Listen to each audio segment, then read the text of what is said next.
right and wrong is determined by the situation. But let me help somebody. Can I help somebody? It's my conviction that there may be some right in situational ethics, but the other side of the coin is that there are also some absolutes in this life. Do I have a witness? In other words, there are some things that are absolutely right, and there are some things that are absolutely wrong. Have I got a witness here? Some things are eternally right, and other things are eternally wrong. And it matters not about the situation.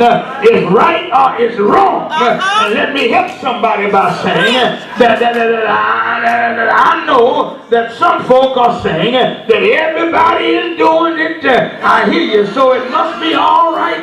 But let me suggest to us today, right here in Central Texas, that you cannot justify sin by distribution. Do I have a witness? You've got to dare to be different and sometimes stand alone. I submit to us that when we take the initiative to stand alone, we'll hear God saying, I'll never leave you nor forsake you. When we are committed to standing alone for God, the clarion stance of God is that if God be for us, He's more than the whole world is against us. I wonder if I got a witness here. Trying to tell somebody here this afternoon that it's all right to stand alone if you're standing for God.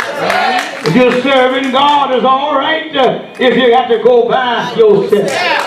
You won't always have somebody with you, but you'll have an unseen traveler everywhere that you go. I'm going to leave you alone when I tell you thirdly that Christian believers must be willing to serve God even when God gives us the silent treatment.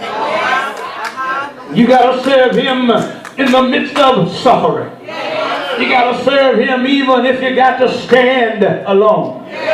But you also need to serve Him even when God gives the silent treatment. If there's anything that we learn from the experience of old man Job, it ought to be how to serve God even when God seems to say nothing. You can say what you will of me, but there comes a time in every believer's life when God will be silent. Every now and then I hear children of God testify about how they prayed and God always answered their prayer. But my dear, honesty compels me to confess that as a practicing believer, I haven't encountered that type of experience all the time. In fact, there have been times in my life that I've gone into my secret closet, got down on my bedside knee, lifted my voice toward the star post and glory, called upon the Lord. I talked to Him and talked to Him. I poured out myself to God in my secret closet. And yet, in spite of all of my fervent, I thought praying, the Lord gave me the silent treatment. I don't believe I'm by myself in here. There are times in my personal life that I've fasted and prayed all day and all night. But the Lord didn't seem to answer me.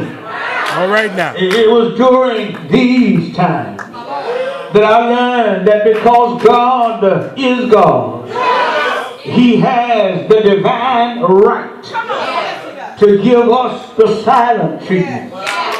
He is sovereign, you know. Yeah. He can do what He wants to, whenever He wants to. Yeah. however he wants to. Yeah. To whoever he wants. Yes, sir. The bottom line is that I discovered that if God chooses to be silent, it does not necessarily mean that God is angry with us.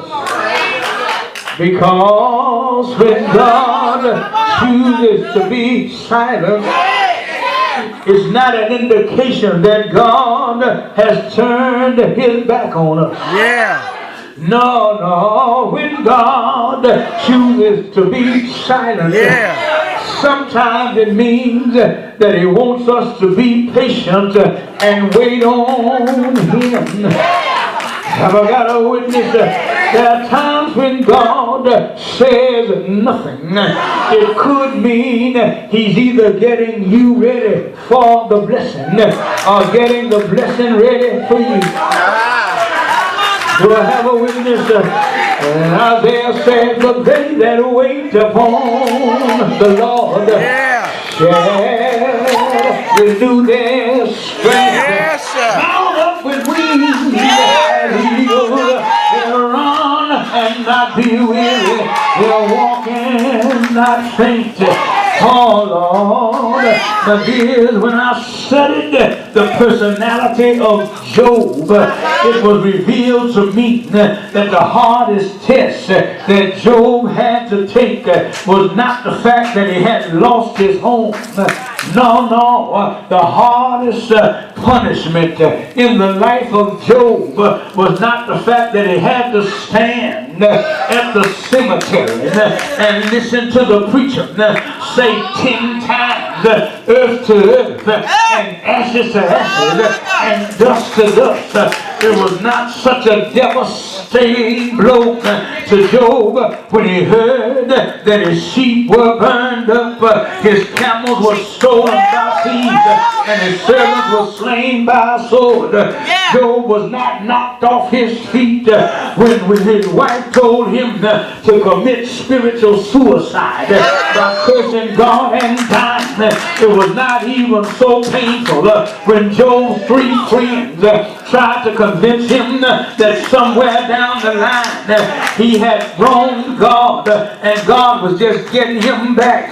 That didn't throw Job, but what threw Job was when God said nothing. Do I have a witness here?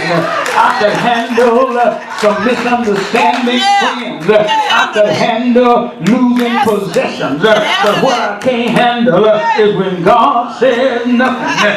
Job had a problem when God gave him the silent treatment. And I can testify that it's a frustrating experience when the Lord gives you the silent treatment. There is nothing more painful than to walk around in limbo because the Lord is giving you the silent treatment. I heard Job say that I went to the left but I couldn't find God. I went to the right and I couldn't find God. Have I got a witness? I heard Job say I searched high and I searched low and I couldn't find God. I looked all day and I searched all night, but somehow I still couldn't find God. But finally, and I'm going to leave you alone in the stillness of the night when Job was trying to make sense out of life. God showed up and commanded Job, sit down here. You need to have a little talk. Do I have a witness? And I heard the Lord saying, where were you when I laid the foundation of the earth? Where were you when the morning stars sang together and the sons of God shouted for joy? Where were you when I hung the stars against the backdrop of the night?